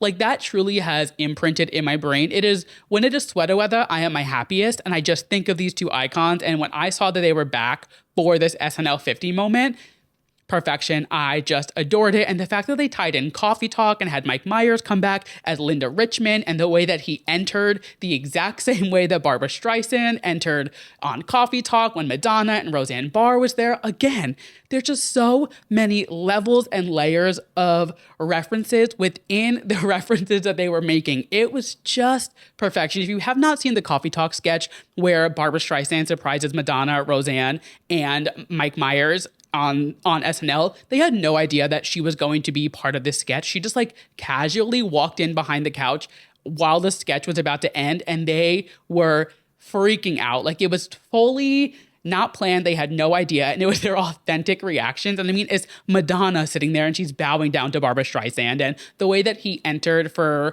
this sketch was the exact same way that Barbara did it on his. It was just just phenomenal. I really was so blown away at how well they did with all of these homages and paying respect. Another sketch that I just could not get enough of was Black Jeopardy, Kenan Thompson hosting it. We had Eddie Murphy playing Tracy Morgan, standing next to Tracy Morgan, Leslie Jones, like just some of the funniest people in the world. And Eddie Murphy truly nailed that Tracy Morgan impersonation. Like, if Tracy Morgan wasn't standing next to Eddie Murphy, I would have been like, that might be Tracy Morgan. Like, it was so well done. It was hilarious. Of course, they had Tom Hanks come out and pay homage to his 2016 appearance. And now I will say, having him show up in a MAGA hat in 2025, I definitely was like, ooh, that was definitely a choice. However, I can't sit here and praise them for making all of these jokes and references and paying homage to SNL history and then yuck this yum. You know what I mean? So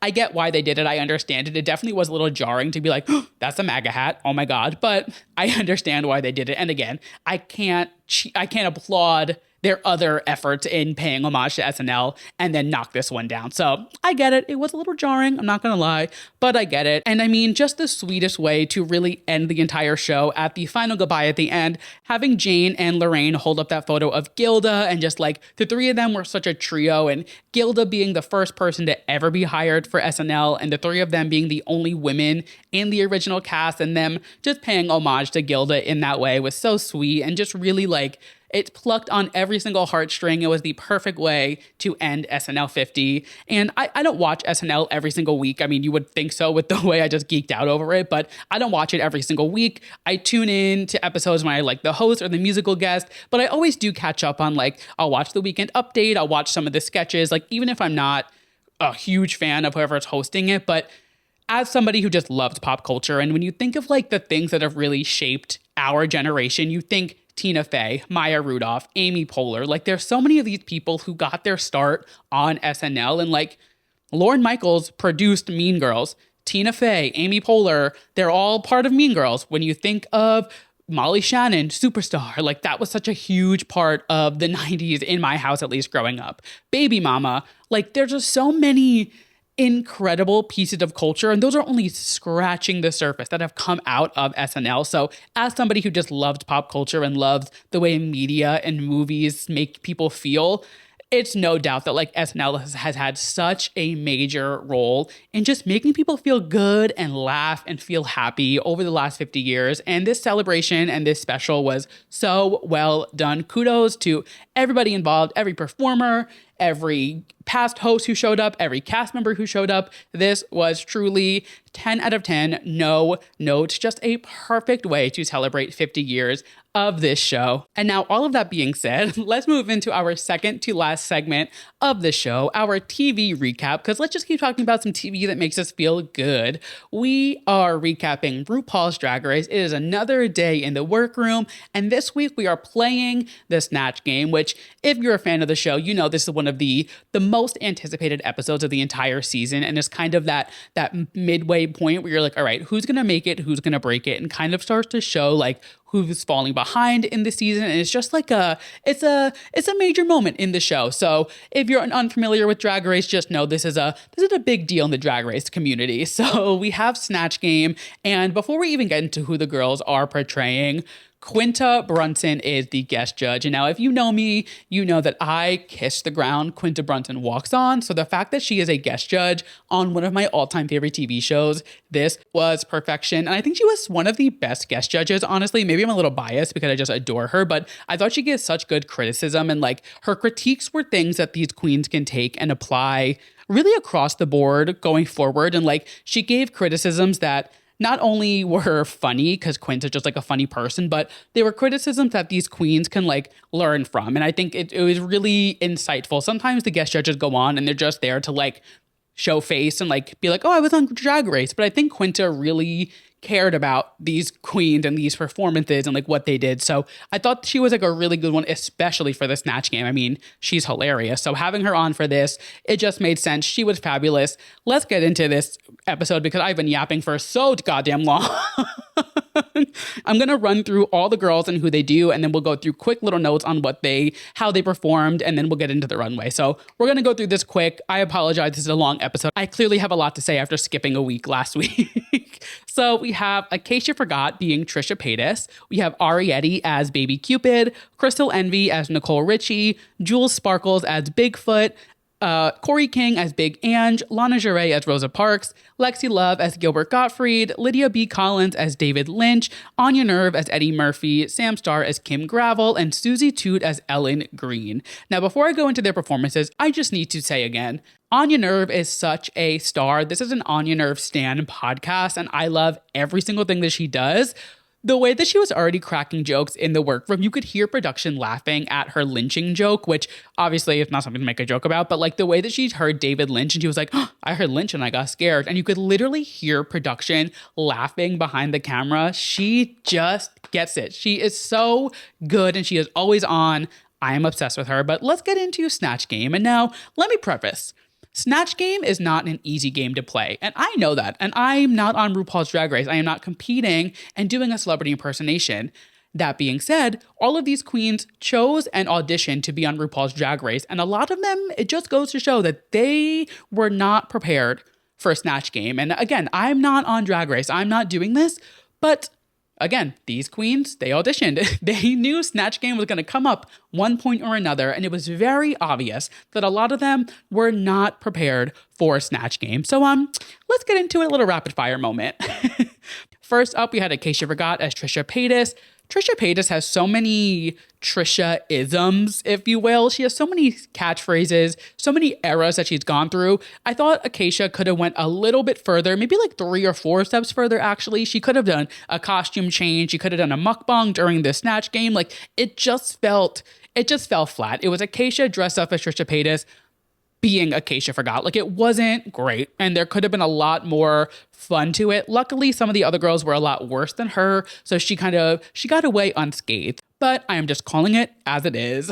Next up, we had Susie Toot as Ellen Green. And as soon as Susie started talking this big game in the workroom, I knew she was going to flop. I knew it was over for her. As soon as a queen starts going and being like, I'm going to eat this week, I'm going to win, especially during the Snatch game, like being overly confident is not the way to go into the Snatch game, I don't think. I think you need to go into Snatch game honestly scared for your life, having some things prepared, and then just hoping for the best. And I think she went in way too cocky and was way too, cocky. That's the only way I can say it. Like as soon as she was like, oh, I do this all the time, I'm going to knock this out of the park. I was like, yep, it's over for Susie. And it didn't land. It was just not good. Lexi, the way that Lexi just immediately gave up, I was like, girl, you've said 4 words. And she was already giving up visibly. She was like, fuck my life. Just shoot me now. Like, I was like, this is not the way to do it. And she is a queen who is so confident usually. And she really exudes that like polished, well-seasoned queen. So to see her kind of slip up like this, I was very surprised. But again, Snatch Game is not easy, but we'll get into her performance with the rankings a little bit in a moment. I thought Sam Starr was great, knocked it out of the park. Lana Jarre, what the fuck was that, Rosa Parks? That was... Moving on. Moving on, because I can't even get into Lana Jarre as Rosa Parks. It was a mess. I bet she wishes that she missed the bus this week. Anywho, Anya Nerve was phenomenal. That was a perfect depiction as Eddie Murphy. Playing a man on the Snatch Game is definitely a risky move. It's definitely, you're a drag queen. You're going on there to portray a woman usually. But the fact that Anya nailed this Eddie Murphy impersonation, it was fantastic. 0 notes.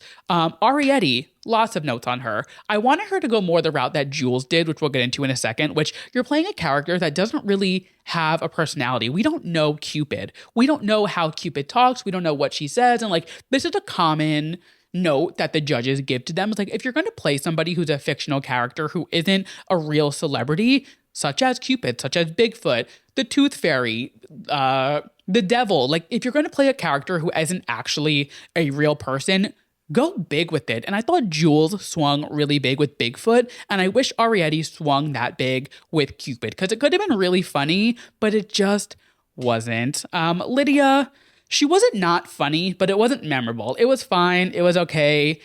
It was fine. I don't know. It didn't like knock it out of the park for me, but it also wasn't the worst performance of the night. Jules, like I said, she was hilarious. She was really, really good. I thought she, just like the second Bigfoot opened its mouth, you knew who this character was, and she stuck to it the entire time. It was hilarious. I loved the little butterfly clips. She did a really, really, really good job with this Bigfoot. I loved it. Crystal Envy, I am so shocked to say that she slipped up this week. This was a mess. She looked nothing like Nicole Richie. She immediately leaned on Paris, which of course when you think Nicole Richie, you do default think Paris, as I think when you think Paris Hilton, you do think Nicole Richie, but she immediately pulled out Tinkerbell and was like, oh, I have Paris's dog. Like immediately was just leaning on the simple life, which is fine. But I feel like when Rue asked about her dad, she had no answer for the favorite song. If Rue was to ask her about her husband, she would probably have no idea that she is married to a Madden brother and like know all of that lore. And like, I just was like, you didn't come prepared. You just did Nicole Richie and went with it. And I expected more from Crystal, honestly. And this was a letdown. I was really disappointed, I'm not gonna lie. And then finally we had Corey King as Big Ange. It was fine. Corey is just a funny person, so naturally this was going to be funny. Was it the best Snatch Game I've ever seen? No. Was it the worst? No. It was fine. It was good. I don't know.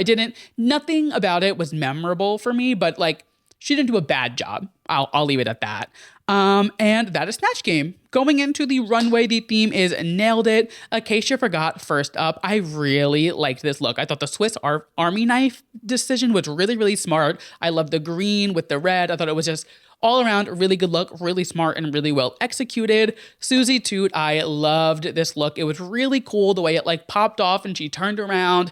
Really fun, really smart, out of the box, and just not the way anyone else thought. And that's what we constantly see with Susie. She's not afraid to like take these risks and really just like go her own route, which will get you far in RuPaul's Drag Race. Lexi Love, she was Cher. I mean, we've seen Cher on the runway a ton. I did really like this. I thought the attention to detail on the nails, as each nail being Cher, that was really cool. She looked gorgeous. I mean, like I said, Lexi's very polished. Like, she knows her drag and she's good at drag. So she's not going to do a bad runway, in my opinion. But yeah, really, really like this. Next up, we had Sam with the syringes, like the plastic surgery, Botox filler vibe. This was unique, really fun. I liked it. It wasn't anything crazy, but it was really good. Next up was Lana. She looked gorgeous. I loved this little play on it with the hand wrapped around her, the nail going up her back. However, that snatch game was just so bad that even a killer runway wasn't going to save her this week. But she did look gorgeous, as she always does. She's just stunning. Like, she's just pretty. So I was like, of course she looks great. But again, that snatch game, there was no coming back from it, unfortunately. Corey King, I hated this look. I thought it was so lazy. Like, being a mime in the French tips, it's smart, but it was just, that was it. There was nothing further. You could have done, like, had an Eiffel Tower on your middle finger, like, coming off of it, or done something. Like, there was just, like, your French tips could have gone further, and it fell flat. Did not like this look. I was like, girl, what are we doing? Like, what? You're wearing a mime costume and that's it. That's your look. There's no story. There's no fashion. There's no edge to it. It was, you ordered a mime costume and kept it pushing. And I like Corey typically, like I do, but this week it was just, I don't know. Whatever. Can't win them all. Next up, Crystal Envy.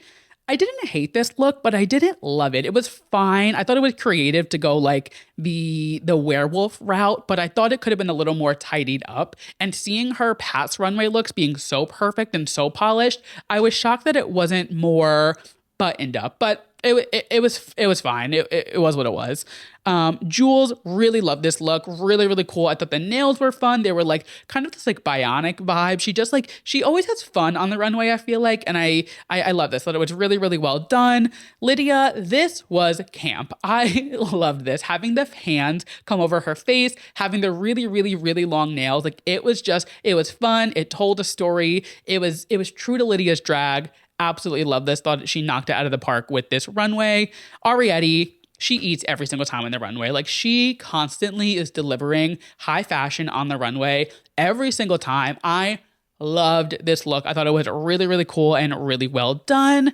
And then ending it on a high note, Anya Nerve. I love this look. Absolutely loved it. I thought it was so much fun. It told a story. It was true to her drag. It showed off her culture, which is what she wants to do with her drag. She said it time and time again that like the biggest thing she wants to do with her drag is remind people about Black culture and like who she is and where she comes from. The nails, the denim, the spray paint shirt, the hair, everything about this was perfect. I loved it. I did think she could have taken the nail polish off of the overalls. Like, I thought that was like a little, they said like take one thing off before you leave the house. That could have been the one thing she took off. But with that snatch game and with the rest of the look being so perfect, literally I can look away from the nail polish on the overalls. We are good. And with that, Anya Nerve is the winner of the week, which is so well deserved. She really is becoming like the front runner of this competition. She's up in the 2-winner club with Susie. Like, the two of them are at the top of the leaderboard right now. She's just been bringing it to us every single time, and I'm obsessed. I love her so much. She is in my top 4, absolutely. And somebody who was also in my top 4, but I was very confused as to why they were in the top this week, Lexi Love. Like I said, we'll talk about it in a moment. She flopped at the snatch game and was still in the top because she flopped so hard that it made them laugh. So though she didn't make them laugh through her snatch game, her terrible depiction and giving up on herself made the judges laugh so much that she was in the top. Definitely a choice, but you know what? I do love Lexi Love, so I'll take it. We come to find out the bottom 2 are Crystal Envy and Lana Del Rey. I don't disagree. I don't think this is wrong. I think there could have been a few different people in the bottoms. I do think Ariete's runway saved her. I think if her runway wasn't as great as it was, she would have been lip syncing, but that's the name of the game. You know, if you bring a killer runway that can save your performance, she did the competition. She's playing the game. So we do see Crystal Envy and Lana Del Rey lip sync to Hands to Myself, which is such a funny lip sync decision for a nailed it runway when you're going obviously nails, hands. Thought this was a really smart choice. The lip sync was meh. It was fine. I thought Crystal Envy literally trying to square up with Lana was insane. Like, why are you trying to fight her during this lip sync? Lip sync for your life. Don't bring her down with you. And in a shocking turn of events, Crystal Envy went home. I thought Crystal was going to go all the way to the end. I really thought she was going to be top 4, top 5. Like, she was bringing really polished drag.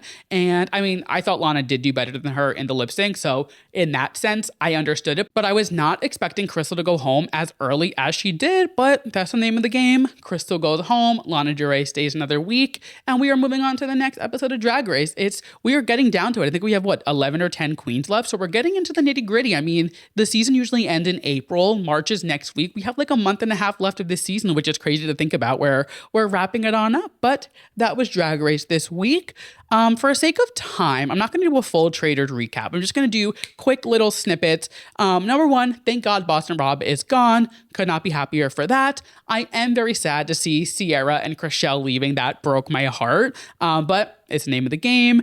I also somehow think I thought Carolyn really fumbled the bag by not knowing what Alan was wearing when they did the elimination at the church. But I think they're going to forget about that. And I don't think she's on anybody's radar as a traitor. Like, I thought she really fucked it up in that moment, but I do think she saved herself. And you know what? Good for you. Keep on going, Miss Thang. And then the final thing, I have a feeling they didn't recruit somebody. I do think they ended up murdering somebody. And the reason I say that is because if you look at the preview for next week, they have like a chessboard with everybody's name on it. And this is a spoiler. So if you don't want a traitor spoiler, go a few seconds ahead.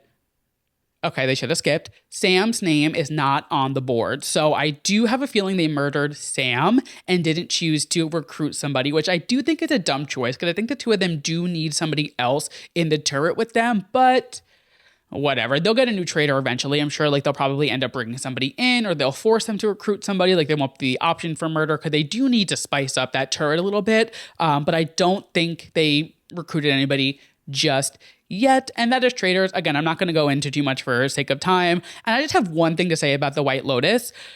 I understand that like gay men see a white man with abs and instantly drool, but I'm not understanding this like fascination and hype around Patrick Schwarzenegger. Like, I get it. Like, yeah, we saw his ass, we saw his dick. Like, yeah, sure, it's a boy. I get it. We're all horny and we see a man with abs and we're like, oh my God. But I'm just like, I don't know. He's not doing it for me the way that everybody else is. Maybe it's because like when I see him, I think of like him dating Taylor Swift and Miley Cyrus. Like, I have premeditated notions of who he is in my mind. But even just like, I can usually put that aside if I see like a good looking man, and he's not ugly by all means, but the way people are going up to war for this man on Twitter, being like, oh my God, he's the hottest man we've ever seen on White Lotus.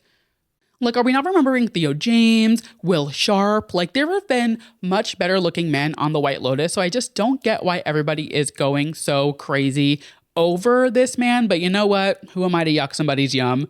That's the White Lotus. I don't know if I'm going to recap it every single week because I feel like there is a lot to recap with the White Lotus, but I am watching. If anybody wants to discuss it, feel free to DM me. Maybe I'll do like Substack posts about it because there is going to be a lot about it. I just don't think it fits in with the flow of the show. Obviously, I've been yapping for like 2 hours at this point, so I've got a long episode already. I don't think adding in a third show to the mix is just doesn't make sense with the flow of the show. You know, I want to respect your time. I want to respect my time. So we'll see where we go with the White Lotus. Maybe I'll just like mention it here and there if something gaggy happens, but I do think it's going to be more of like I'll just watch it. If anybody wants to discuss, I'll do like Instagram stories or whatever, but I won't be recapping it every week. I just needed to get that out because I was like, why is everybody gagging over this man? I'm like, yeah, he's handsome, but we've had much hotter men on the White Lotus.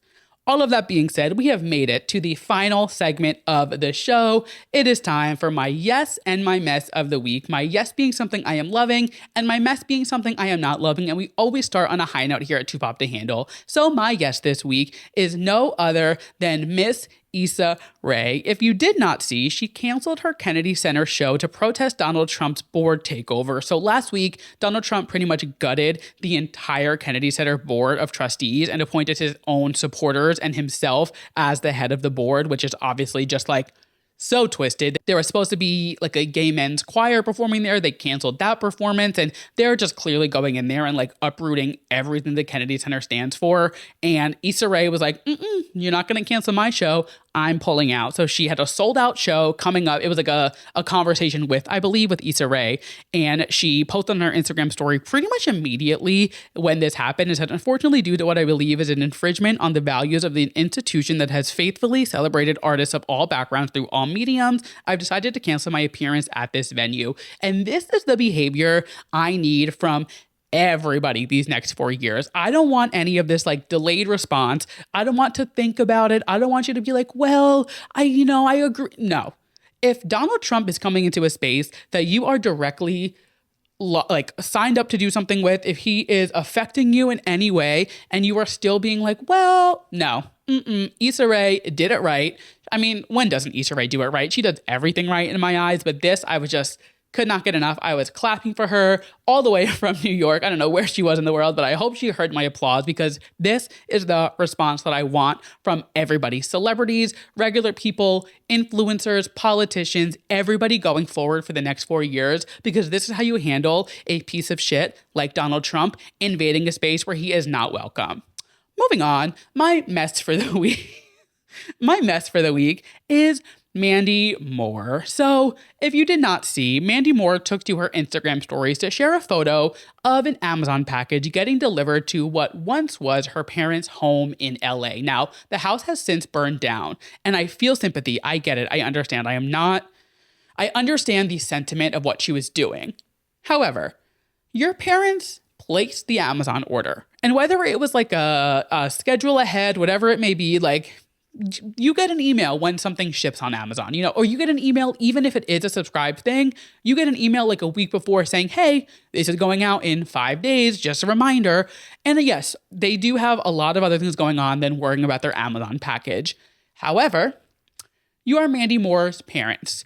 I am sure you are in much better financial, home living standards than the majority of the people in LA who lost their home. Now, I'm not discrediting the fact that they lost their home. That is heartbreaking. That is not what I'm talking about. It's the fact that Mandy Moore really went to her Instagram and said, SMH Amazon, delivering this package to my parents' house when you clearly can't see that there is no home here. What did you want the Amazon driver to do? Take the package? Not leave it at the address that was on the order? It's like, I see both sides of it, but I just think like her going online and trying to like stick it to the man when the man is Amazon, like there's bigger things going on. And again, I feel the sympathy for your parents. I understand they lost their home. I get it. But again, sticking it to the man really only works when the man isn't the biggest man in retail right now, Amazon. What did you think you were going to get out of that? You are Mandy Moore. Answer quickly. It seemed as out of touch as she thought Amazon leaving that package was. Like, this was so bizarre to see her post this on Instagram. I was like, girl, the entire world is falling apart. Planes are falling out of the sky left and right. Donald Trump is ruining what we've fought for the past however many years. And you're mad that your parents forgot to change their address on Amazon and somebody was just doing their job. Just makes you think. And with that, we have made it to the end of the episode. God, this is a long one. Thank you to everybody who made it to the end. I have been yapping my ass off, but again, that's what happens when I miss a week. I have a lot to say and a little time frame to do it.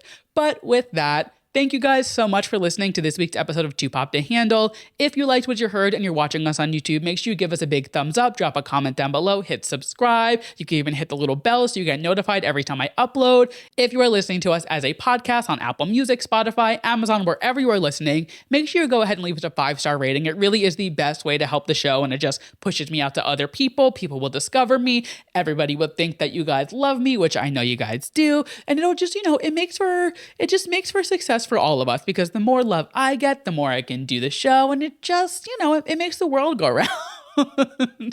If you would like to follow me on social media, we are at Too Pop to Handle across all platforms: TikTok, Instagram, Twitter, YouTube, you name it, I am yapping. If you would like to follow me on my personals, I am at Andrew Nucatola across all platforms. I will have everything linked down below for you guys. And if this hour-long podcast episode was not enough, you can go subscribe to my Substack, where I give you guys extra pop culture moments from the week that were just too pop to handle between episodes. I've been slacking on the newsletter, I know that, but I've had a lot going on. But I do promise starting this week, it will be back in full swing. I have so many things in my drafts that I need to publish, and I will. I am getting to it. Your boy's just been busy. There's a lot going on. The world is falling apart, and I am just trying to update you guys on the pop culture stratosphere. And yeah, that being said, thank you guys so much for listening, and I will catch you guys next week. Bye.